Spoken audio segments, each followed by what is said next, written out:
Anywhere around that, you need to look on the maps and see what type of business service companies are there and go there and say, hi, I'm so-and-so from my Vista printed business card that looks just like the people I'm breaking into. I'm from here. I left a document on the machine yesterday. Oh, no problem. It's in there somewhere. And you search through it and find sensitive data. It's great. Do you have any idea how much cool stuff I have found in one of these places? Credit cards, passwords, people's personal mails that got printed out, HR complaints. I mean, it's amazing, the stuff that you find. It's Disney World, right? It's this happy, wonderful place that you can do all sorts of things. You can make yourself a fake badge. You can make fake IDs. You can color print stuff. You can use Photoshop. You can steal sensitive data. I mean, it's the playland of the world.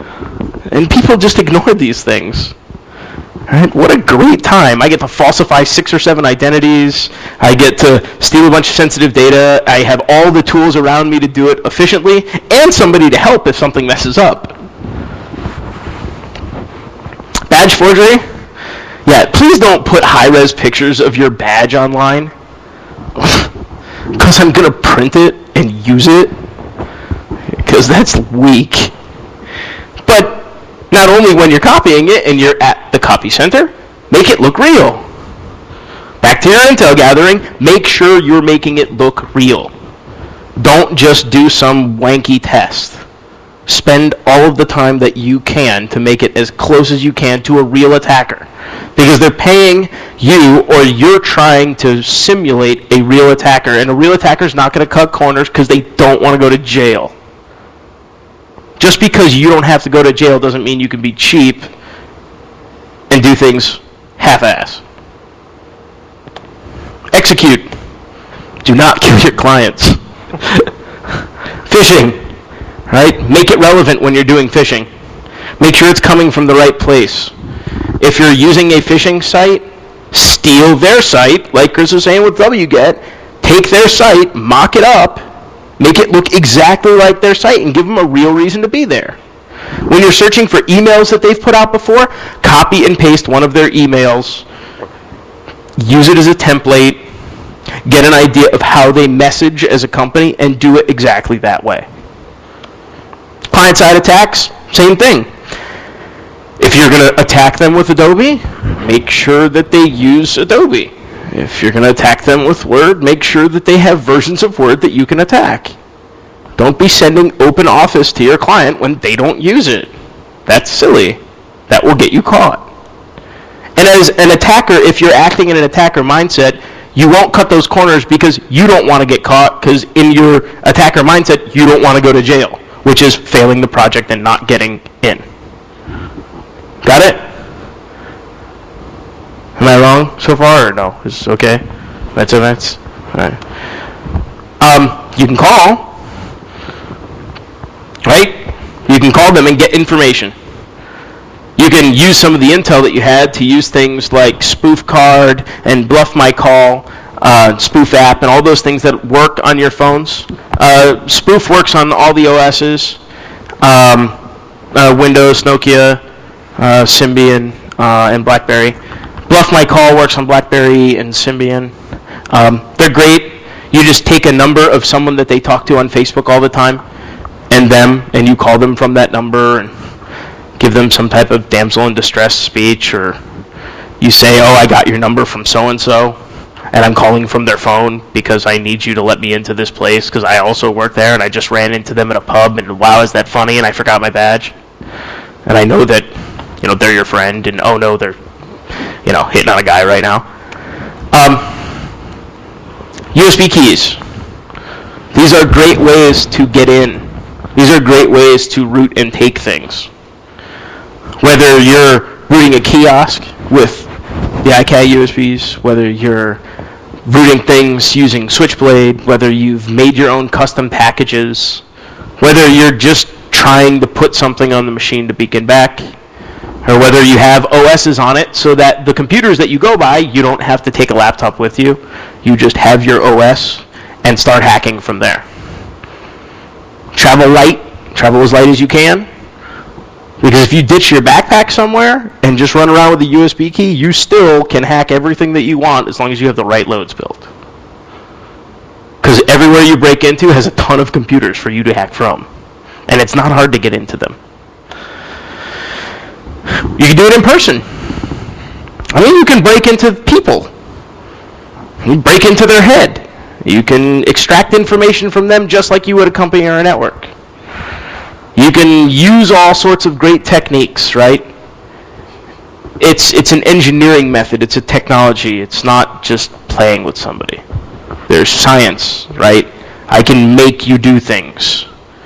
We've had talks before where we've raised the temperature in the room from 60 to 104 degrees in 3 minutes. How? Just get everybody breathing together and breathe in a certain pattern, and you will see people's body heat expand like you've never have before. Try doing that with somebody that you're talking to. You instantly build rapport with them because your body sees that their body is the same. You don't even have to talk. I don't even have to speak the same language as you, and we'll be friends after a minute or so of just doing enough mirroring and rapport building. Touch is very powerful.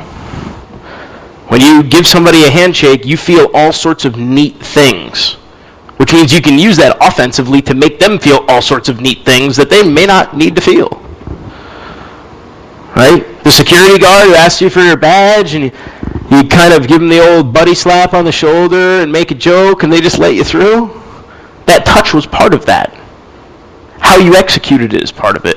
So be aware of some of these things, whether it's taking a temperature of somebody, knowing that I need to figure out where in this room, because there's 4 doors in front of me, which way should I walk? Well, there's a lot of people in front of me, so I need to be able to be really quick at slicing everyone and understanding who are the most likely people in this room to let me walk by them without asking me a question. How do you know that? Ekman does a bunch of studies on it, right? Microexpression training. So you can look at someone's face and understand, are they going to ask me a question, or will they give me their password or not? They're there. You can pick them out instantly. And also look at history, right? The history of breaking into stuff, great. Break in like they did. You'll see things that are similar all over the place. And the more you read about it and the more you get into the situations, the more those become your options. Because you know they work. A friend of mine made this for me today. Well, not for me, but for the list, and I thought it was hysterical. Use an engineering process. Like a pack of smokes. Because it's something that you can repeat, it's something that you can trend, it's something that's a viable threat, it's something that can be trained against, and it's something that you can test repeatedly. But it also is something that lets you in just about every time. Because people have the smoke, they're frustrated with work, and they're just like, bugger, go ahead, go, I don't care. And they just let you in. Learn some technical ways to get in. If a lock is stopping you, don't let it. Pick it. Use your inflatable doll. Not that way, like to open the door. Don't just be like, well, time for a break. Inflatable doll time. And then the most important part that makes this testing work, that makes it inspire results and makes companies change. And it's the thing that should make every test work and make them change, is finding stuff that's important. At this point, you know a lot about them. You've been all over the company. You know the people. You know their corporate culture. You know what they do. You know how they do it. You know what systems they run. You probably have all of their data on your laptop already. And if not, this is the time to go find it. So you can use techniques like, you know, our little doll or a coat hanger through the door, or how's that from the outside? You think I could put something through there? Pretty easy. You got to go for stuff that's good, right? You got to take those pictures that they go, wow, you were there and could have done something really bad. Username, user. Okay. That's good. The black one over here is the remote camera system. Those are really fun to either steal or just erase yourself from. You just feel like Batman.